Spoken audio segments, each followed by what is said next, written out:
bon vent, v'là j'allais vent, v'là bon vent, mamie m'appelle. V'là bon vent, v'là j'allais vent, v'là bon vent, mamie m'attend.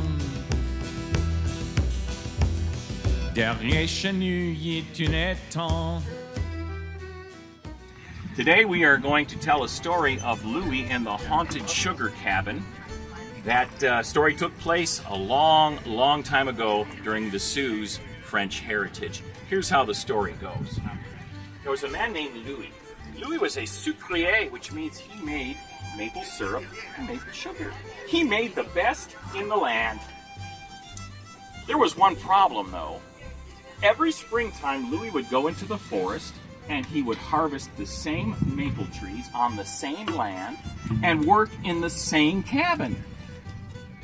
But those trees, that cabin and that land, they belonged to Mrs. Fontenot. She was a little old lady. She was a widow. Her husband had died many years ago, and Louis promised to pay her rent for using that cabin, but he never did. He made something so sweet, yet his heart was just encased in greed. And she would say to him in a little old lady voice, Louis, pay me what you owe me. I'm old and cold and sick and hungry and I need the money. and Louis would say, "Don't worry, I'll pay you," but he never did. Well, he went into the forest, went to the cabin. He opened up the cabin. There were all of his tools from last year. He took something called flint and steel to make a spark. Now, all of you can help me with this. Here's your steel. Here is your flint. Watch me.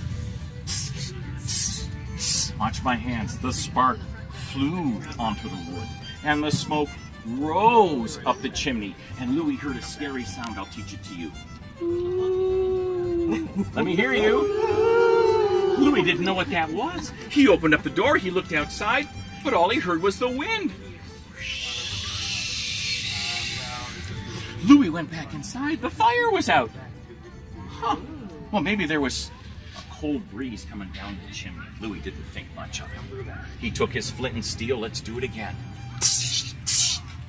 And the spark flew onto the wood, and the smoke rose up the chimney. And Louis heard that scary sound. Well, now Louis got mad. He opened up the door and he yelled outside, "Who's ever playing that joke, you better stop." But all Louis heard was the wind. Well, now Louis started to think, maybe something or someone is hiding in the chimney.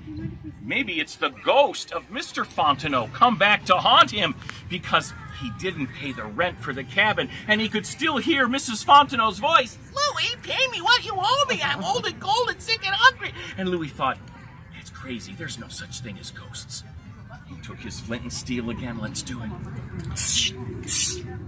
And the spark flew onto the wood, and the smoke rose up the chimney, and Louis heard that scary sound. And Louis thought, oh no, it's the ghost of Mr. Fontenot come back to haunt me. And he could feel the fear build in his feet and travel all the way to his head like this. And Louis burst out of the cabin, and he ran all the way back to the village, and he came to Mrs. Fontenot's house, and he pounded on the door. Boom, boom, boom. And Mrs. Fontenot said, "Who is it?" And Louis said, "It's me, Mrs. Fontenot. May I come in?" And she said, "Yes." And Louis burst through the door, and he took Mrs. Fontenot by the hands, and he was crying. He said, "Mrs. Fontenot, I feel so bad. After all this time, I've never paid you what I owed you." And he reached inside of his belt and pulled out all the silver he had, and he gave it to Mrs. Fontenot. And she said, "Thank you, Louis. Thank you, Louis. And now I can buy food and medicine." And now I can buy my food and medicine. And wood for